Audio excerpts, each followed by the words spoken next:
Attention, cette vidéo est l'œuvre d'un amateur, réalisée par un fonctionnaire de police passionné par sa profession. Je ne suis pas un membre de la communication de la police nationale et les propos n'engagent que moi. Quelques inexactitudes peuvent s'être glissées dans la vidéo. Pour des renseignements plus exhaustifs, rendez-vous sur le site officiel de la police nationale. Le lien est dans la description. Bonne vidéo! Bonjour à tous, on se retrouve aujourd'hui pour une nouvelle vidéo et pour un nouvel épisode de questions-réponses police nationale. Aujourd'hui, la question qui m'a été posée, c'est dans quel cadre les forces de l'ordre peuvent-elles faire usage de leurs armes? Et par leurs armes, on entend les armes létales, donc tout ce qui est armes en notation individuelle, donc le Six Sauer SP 2022, un pistolet, ou bien tout ce qui est ce qu'on appelle armes longues, donc tout ce qui est fusil d'assaut, fusil à pompe, voilà. Donc, il y a un cadre bien évidemment qui définit ça en France, et c'est tout simplement l'article L435-1 du Code de la sécurité intérieure qui dicte les règles d'usage des armes dans notre pays. Donc cette loi, elle a été créée le 28 février 2017, et tout d'abord, il faut savoir qu'il y a des conditions préalables avant de pouvoir utiliser son arme. Ces conditions préalables, c'est que les policiers ou gendarmes, ils doivent être revêtus de leurs uniformes ou être en civil avec un brassard ou un insigne qui permet d'identifier leur qualité. Qu'on puisse être certain que ce sont bien des policiers ou des gendarmes qui sont, je le rappelle, en service. Et il faut faire usage de son arme en cas d'absolue nécessité, donc s'il y a vraiment besoin de faire usage de son arme, et de manière strictement proportionnée. Donc il y a 5 points dans ces règles d'usage des armes, 5 possibilités.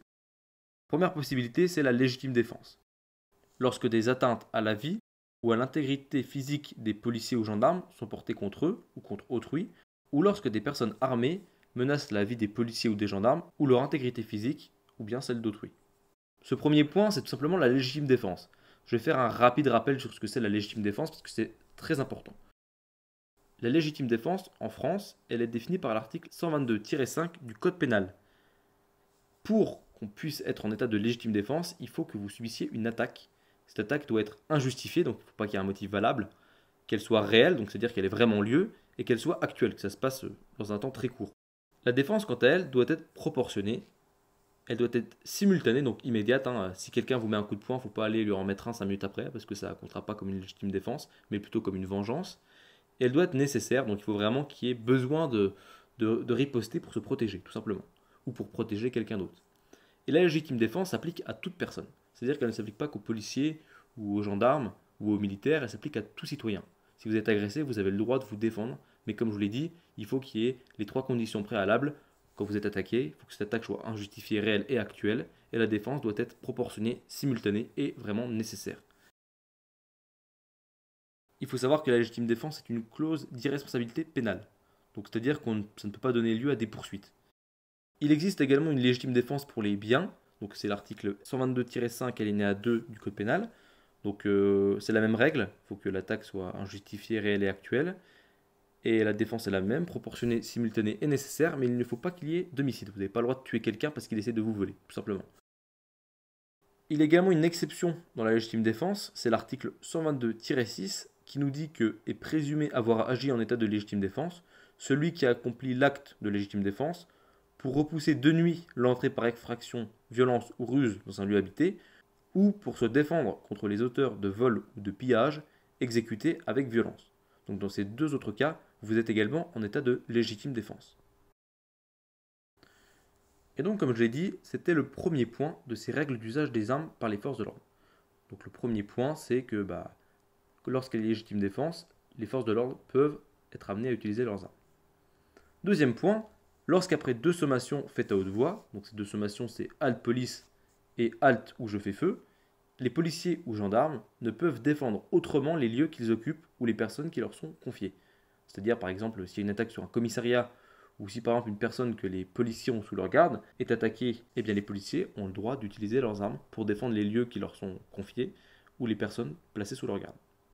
Le troisième point, c'est lorsque, immédiatement après 2 sommations adressées au doigt, donc les 2 qu'on a dit tout à l'heure, halte police et halte où je fais feu, les forces de l'ordre ne peuvent contraindre à s'arrêter autrement que par l'usage des armes des personnes qui cherchent à échapper à leur garde ou à leurs investigations et qui sont susceptibles de perpétrer dans leur fuite des atteintes à leur vie ou à leur intégrité physique ou à celle d'autrui. Donc par exemple, quelqu'un qui est sous la garde des policiers qui vient d'être interpellé et qui tente de s'échapper, mais qu'en s'échappant, il tente par exemple de se suicider ou de faire du mal à d'autres personnes, je ne sais pas, il tire dans la foule pour essayer de s'échapper, je dis n'importe quoi, ou qu'il a un couteau et qu'il commence à poignarder des passants pour essayer de s'enfuir, eh bien dans ce cas-là, les policiers et gendarmes ont le droit de faire usage de leurs armes.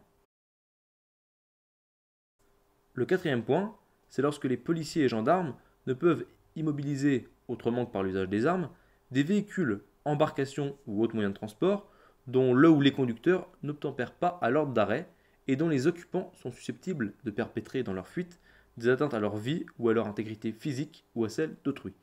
Donc là, l'exemple est tout simple, c'est l'attentat du 14 juillet à Nice, l'attentat avec le camion qui est rentré dans la foule et qui a percuté des gens pour faire un maximum de victimes, un attentat terroriste.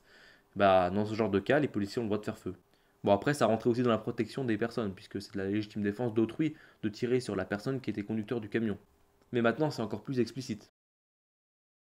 Et le cinquième et dernier point, c'est dans le but exclusif d'empêcher la réitération dans un temps rapproché d'un ou de plusieurs meurtres ou tentatives de meurtre venant d'être commis, lorsque les policiers ou gendarmes ont des raisons réelles et objectives d'estimer que cette réitération est probable au regard des informations dont ils disposent au moment où ils font usage de leurs armes. Ce cinquième point, c'est ce qu'on appelle, nous, en école de police, comme nous l'ont appris nos formateurs, le périple meurtrier, c'est-à-dire un attentat terroriste avec une personne qui est déterminée, qui a déjà abattu des gens avant et qui ne compte pas s'arrêter. C'est-à-dire que si par exemple la personne est en train de tirer avec un fusil d'assaut sur des civils et qu'elle recharge pour continuer à tirer sur d'autres civils, là vous savez qu'il ne va pas s'arrêter et que c'est un périple meurtrier. Par contre, si cette même personne vient de tuer des civils et une fois qu'elle n'a plus de balles, met son arme dans une poubelle et s'en va tranquillement, ce n'est plus un périple meurtrier. Et là, il n'y a plus de règles d'usage d'armes. Il faut tout simplement interpeller la personne en prenant bien évidemment toutes les précautions d'usage, puisque un terroriste peut avoir une ceinture d'explosifs ou d'autres armes, mais c'est pas la même chose. Vous voyez, c'est plus le périple meurtrier, il n'a pas forcément la volonté de poursuivre. S'il pose son arme et qu'il s'en va tranquillement en sifflotant les mains dans les poches, ce n'est plus un périple meurtrier. C'est des meurtres qui ont été commis, mais c'est pas un périple meurtrier qui est en train de se poursuivre. Je ne sais pas si vous voyez un peu la nuance. Donc voilà, j'espère que cette vidéo vous aura plu. Donc vous avez bien vu, j'ai lu cet article et tous ces points de façon assez brute, assez scolaire. Mais à chaque fois, je vous ai expliqué les points. Donc j'espère que vous aurez bien compris et que cette vidéo vous aura convenu. Je voulais pas trop vulgariser ça en vous expliquant directement les points. Je préférais vous les lire avant et vous expliquer après. Je trouvais que c'était mieux pour la compréhension. Et comme ça, vous avez également le texte comme il l'est dans la loi. Je trouve ça bien. N'hésitez pas à me donner vos avis en tout cas. N'hésitez pas à vous abonner, à aimer la vidéo si elle vous a plu. Et puis moi, je vous dis à la prochaine. Portez-vous bien.